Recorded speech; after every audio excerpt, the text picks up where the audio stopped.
Nearly 80 years ago, the Supreme Court declared separate was inherently unequal. But now a high school in Evanston, Illinois will offer so-called affinity classes. That means Black and Latino students are separated from white students. In other words, separate is good if it celebrates the oppressed. No whites allowed. Just for a second, imagine if George Wallace had said he wanted all Black classrooms because it would help Black students learn. When King marched on Washington, the fight was for us to all be treated equal. Dream that my poor little children will one day live in a nation where they will not be judged by the color of their skin, but by the content of their character. Now progressives want different treatment based on race, sex, identity. So progressives keep trying to divide us into more groups, narrower groups. They add a letter or a group designation, and then we as a country get more divided. Karl Marx would have loved it. People aren't people. They're defined by group characteristics, which defines your place on the oppressed-oppressor scale. More versus less powerful. The group less powerful must be given power at the expense of the powerful, regardless of merit. Joining us now, the USC School of Education Dean, Pedro Noguera. Dean, it's good to see you, sir. I appreciate it. I'm just wondering, how is segregating classes a good thing? Well, it's not a good thing. And let me start by just saying it's good to be with you and to address this important issue. I actually have a lot of experience with Evanston. I was there over 20 years ago, working with the district on the very topic that drove them to this solution, which is the disparities in achievement, the so-called achievement gap. Here we have a large, comprehensive high school, over 4,000 kids, but Black and Hispanic kids not doing as well as white and Asian kids. And what they want to do is create a school that serves all kids well. That's their goal.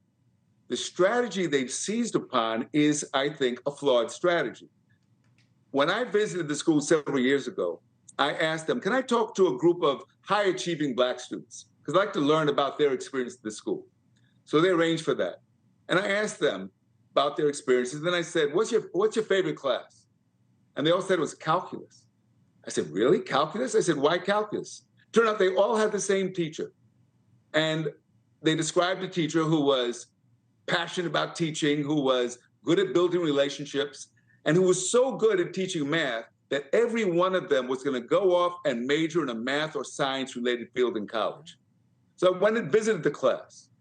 And then I told the superintendent, I said, here's the solution to your problem. You need more teachers who can do what he does. You don't have to segregate the kids. What you need is teachers who know how to reach kids of all kinds.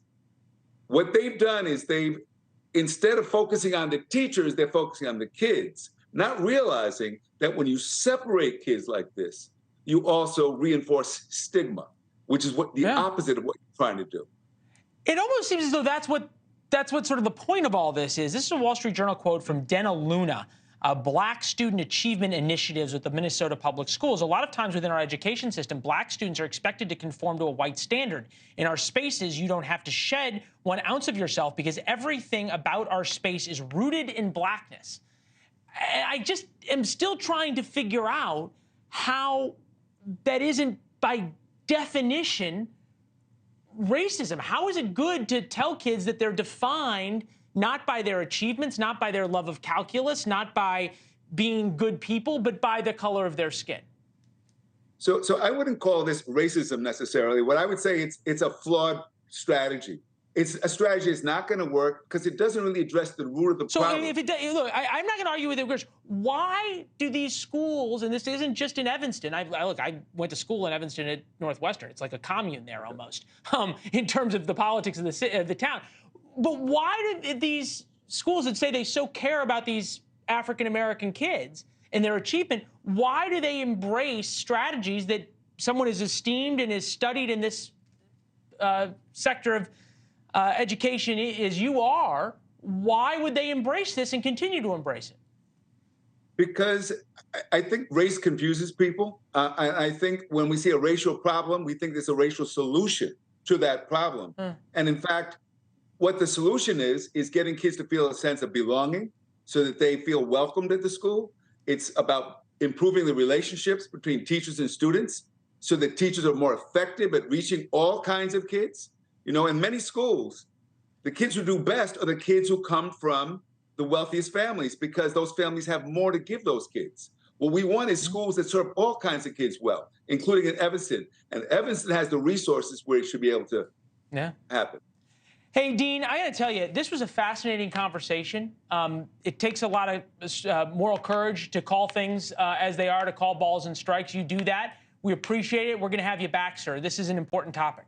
Thanks for watching. Go to joinnn.com to find NewsNation on your television provider. And don't forget to click the red subscribe button below to get more of NewsNation's fact-driven, unbiased coverage.